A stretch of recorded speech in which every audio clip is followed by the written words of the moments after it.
October 25th, 2025. We moving on through this year of 2025. We're still above ground, so that's always a positive plus for everyone to look forward and live for the next day. Touch on Ozempic really fast. I see where they're cutting their prices. So, and of course, we talked the last time that I'm really hearing a lot about microdoses, and I've been microdosing myself for since January, and I've shown you before on the pen. Once the pen is empty, you can't dial it. But yeah, this is microdose. One, two, three, four, five, six. That's my microdose. That's what I'm doing right now. Or am I doing 12? Let's do two more. I have it all written down. What works for me? I think I tried 10 before, but 12 gives me the production that I need to cut back on my eating. And as you can see, I opened this pen in June 8th, 2025. And you can see how much medicine is still in this pen. So I'm sure I'll be purchasing one. I'm thinking this is going to take me all the way through December. We'll see.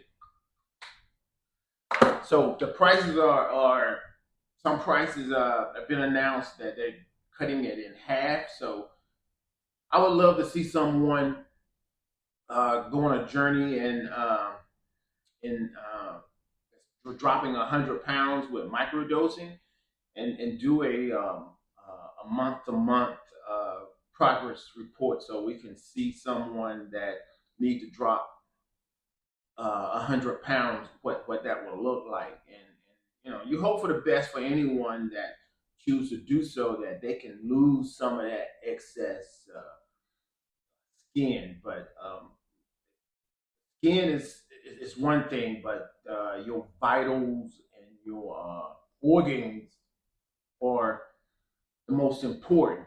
So just get the weight off and become a healthier human being. And as far as insurance premiums, if you're healthier, you're not dealing with any insurance anyway. So, you know, my son's 32, has great insurance with the company he works for. Um, he won't go to the doctor, but he's healthy. He works out. Uh, I've taken his blood pressure, and I'm satisfied. So I don't rag him on that. So hopefully the premiums that he paid that can help, you know, some less fortunate person.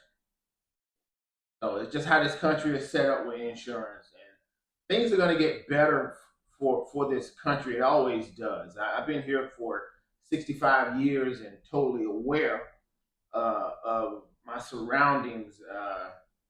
You know, at one and a half year old, I have memories. So as far as Trump uh, calling himself king, so what? If his last name was Donald King, and if he chose to just go by King, then you would feel better about it. But you feel like you don't have some kind of control. And we've never had control. We can only control what goes on in these walls that we live in, our home. That's the only control that you have. Once you leave outside your door, we're just at the mercy of the environment, other persons. You know, you be careful, but inside your home, make sure you're creating some heavenly environments inside your household. Because it is ridiculous to live in a home and creating chaos inside of it. There's enough chaos outside. But getting back to what a person want to call themselves. And it's great to see those persons out protesting because that's our right. And no matter how someone doesn't like it, they feel like they're being protested against. They're not protesting against the person, they're protesting against the ideal. If you want to call yourself king, do that. But we're in a democracy. I wouldn't even, if someone asks me to do some form of servitude, I mentally, emotionally, manually cannot do that. I don't know how to do it. So if I would have to lose my life behind that, there are other ways to lose your life in a car accident because someone's texting. But what I cannot do, I cannot put away all my beliefs and purpose and feel like I'm gonna bow down to someone because they call themselves king. You can call yourself bonehead. I'm not gonna bow down to you. If Barack Obama was to have decided that he wanted to call himself king, it wouldn't have mattered to me because I'm still living in a democracy country, and that's what I was brought up in. So as things change in this country and this world rapidly, I'm adjusting, but there's certain things I cannot adjust to. So I've adjusted to that. Powers that be, 1% white men is what always have ran this country, and the civil war that I was born into, I accept that, and I accept it today. I'm just not interested in any bloodshed civil war. So to see people out protesting against what they think this man wants to propagate behind the ideal of calling himself king or presenting himself as a king, who cares? Present yourself how you need to present yourself. Because we're just human beings. He's just one man. I'm just one person. You're only one person. So even if we all move in the same direction, we're still just one person, one individual. So you have to live your life accordingly. So follow the laws of the land. Stay out of trouble, stay out of jail, and let what unfolds unfold. And if it's a madman, it'll work itself out. If it's a mad woman, it'll work itself out. So if if he wants to call himself king, that's just what he does. Maybe he does that inside the walls that he live in. So and if he have people out uh, subserving him, then that's just what other human beings choose to do. So I choose to serve this country by being a law-abiding citizen and staying out of trouble, staying out of jail, and keeping substance out of my life, out of my household. So let's just keep moving forward with good energy and let the powers that be play the games that they play because we've always been a part of the game. It's just a matter of how you choose to manage it. So if I was healthy and had a job to go and work every day, I would put gas in my car, drive to work, do my job, not being self-serving to persons I'm working around, or even the person that company that I'm working for. You're just a human being. No matter what uh, conversation, lack of, and we have that day, and if it didn't go smooth, I'm not bringing it home with me. I'm gonna come home and be in a good mood. So if you're in a bad mood at work, just relax. Just put good energy in front of it and get home safe and sound. Because we know there's a lot of distracted drivers. That's one of the worst things about going to freaking work every day is worrying about a distracted driver causing an accident. So just keep your head on a swivel, whether it's politics, whether it's workforce, whether it's socially, and whether it's the thing that we all have to do. transportation. So be safe with your travels. And Blake, welcome back to the United States. Glad you and your friends had a safe trip in another part of the world, and I can breathe a sigh of relief. Thank you, Jesus. Speaking of Jesus, um, check this out. Uh, what if Jesus showed up and everyone knew that's Jesus? Because you just know. And whatever Jesus have ever did for you in your life or doing for you in your life, you just know. You don't have to tell anybody. You don't have to try to convince anybody. It's you as an individual. Is how your relationship spiritually and physically connects with your Jesus relationship. So that's all individual and it's all personal. So if he came back and he put out a mandate uh, that wars are wars, human beings are human beings, he's gonna always allow you to have a choice. That's what makes us human beings. We have a choice. We can make a good choice or we can make a bad choice. So if he chooses to represent himself as a part of the choices that we have to make every day as a human being, but he let everyone know that he cannot be killed because he's Jesus himself. But he decided to allow himself to have one human quality that the rest of us have is that we can die by the hands of a gun. So he allowed himself that he can be killed by the hand of a gun.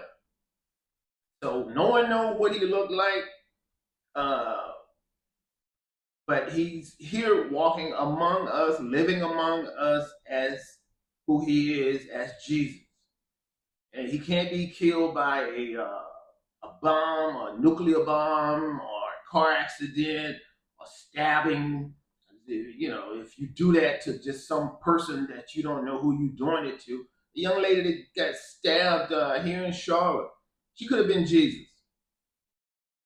So, and if he allowed himself to die, and we know that he have been here walking with us, and that we're here, this is it, because we live the way we live. Our life is our life, and it is only built up with energy.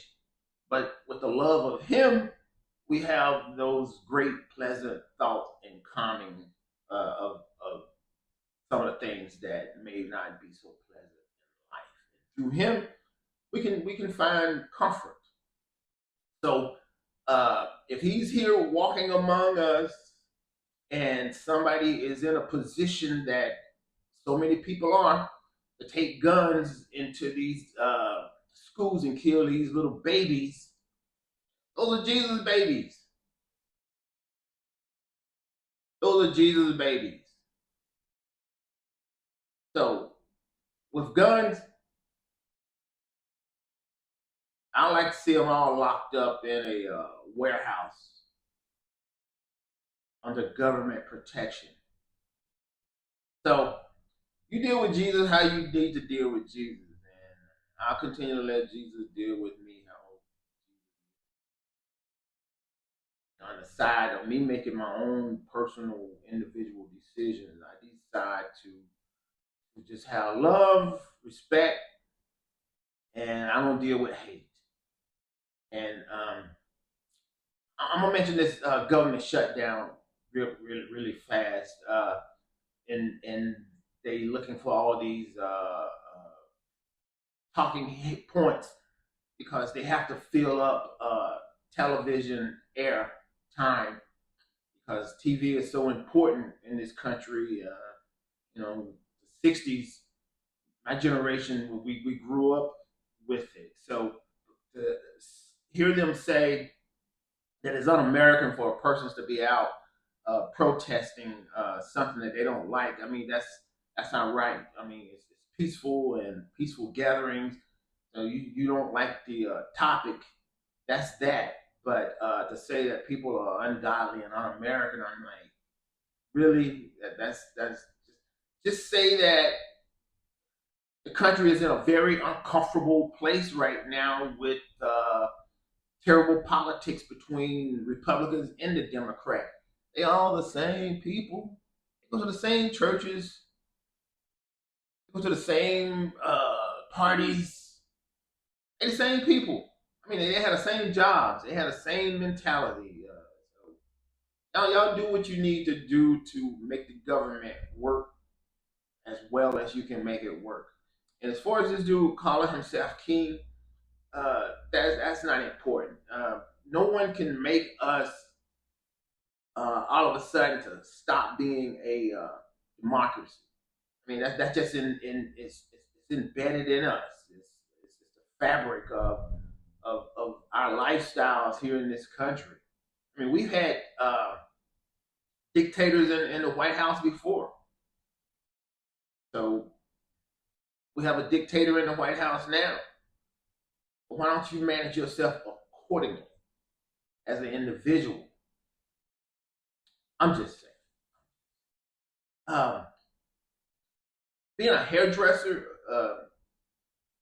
for so long, I had a lot of experience and opportunities to do some really smart, uh, beautiful black female teachers hair over the years. And um, one of the things that blew my mind when these ladies would say to me because a crisis was taking place was they shared with me that some of you black females would show up at the school because your child may have been in a disciplinary uh, situation. So call a parent and single black women because black men will make babies and leave you guys. So I've seen this for 30 years and it never changes. I don't know what's going on out there in the world now. But anyway, black female teachers would share with me that you black moms would go up to those schools and just cursing at the white teachers and cursing at the black teachers. And then you would say something so vulgar when these women shared this with me that you guys would say, don't you ever to my MF child. And your child is sitting right there in the space hearing this, thinking that, my mom is here just acting a damn fool. So, and I've seen that with my own eyes. I saw it maybe a month ago. I was at one of the Walmarts, and Walmarts are so clean now. So, help keep the place neat. So I was there, and this black young lady had maybe a 1.5, 2 year old in the cart, and she was just snapping at him about uh, what a 2 year old does: whine, make noise, whatever. It is what it is. Be patient. But so yeah, so I'm hearing her snap at this child, and it's just irritating me. And COVID has changed all of us. We all want to snap on someone and say something. So yeah, it crossed my mind to say to her, "Why don't you shut up?" That's how COVID make you uh, feel. That first negative emotion is to curse at somebody. So you have to put your humanity, know that we're all COVID crazy, and then you have some other thoughts. I pray to God that child get old enough and things work out for that lady and that child. But I've experienced that often, hearing black women, whether they're out in the parking lot or inside Walmart, cursing and being mean and malicious to their little black children. So Do better, don't do better. That's up to you. That's a choice. But when your child won't come and have dinner with you on Thanksgiving, when they're old enough and they don't want to be around you, you know why. You know why. So build a good environment with your child. They only children for a short time. A short time. And if you don't do the right thing, sometimes kids run away. And I always ask why. If a child run away, why? What was going on inside their home for that child to run away? So when they turn 16, 17, 18, and they sleeping at someone else's house because it's so crazy at your home, use that person. You're that mom.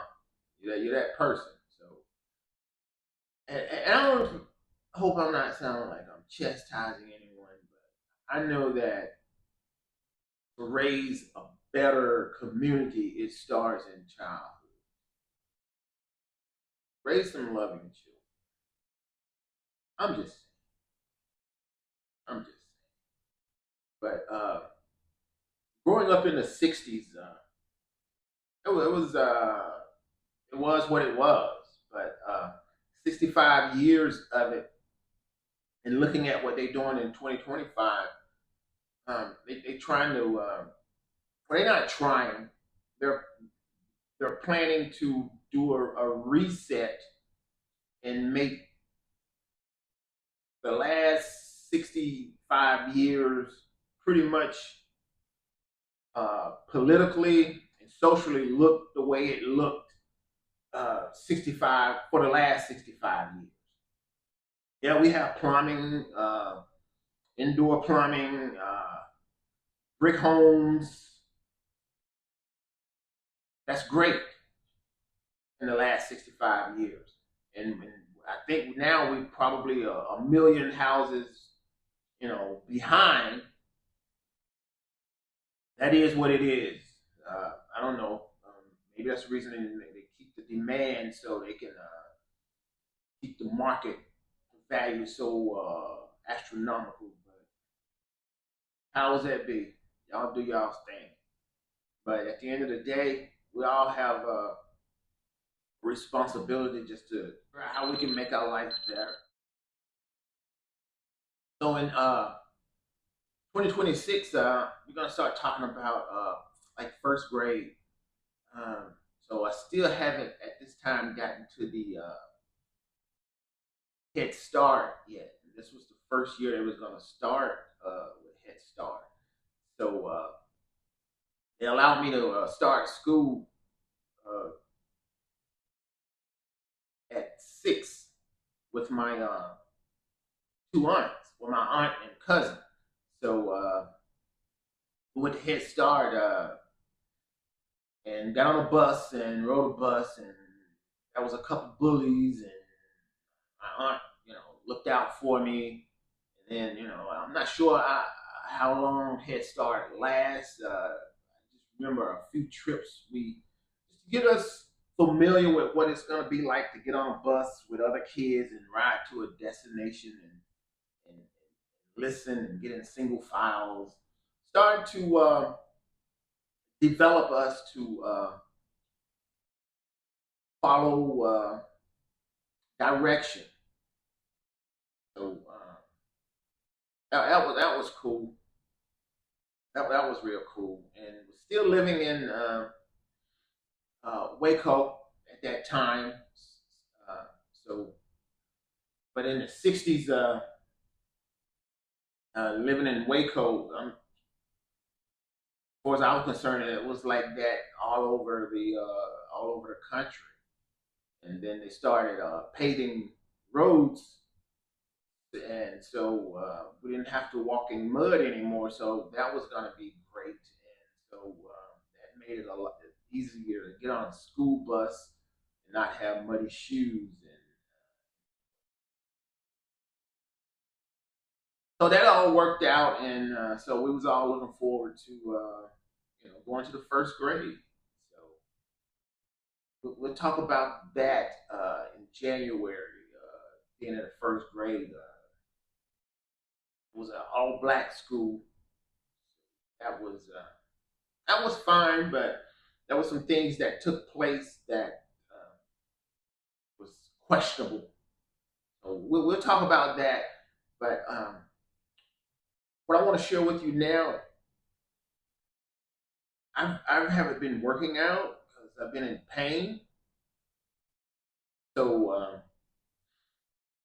we've had a chit chat, and I want to share with you guys something that really works for a person that have had back surgeries. So we're gonna go and cover that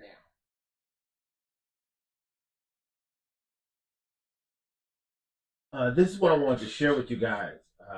We have these wedges, and we've had them for quite some time, but I never really used them until a couple weeks ago when I was just in my ropes trying to find some comfort.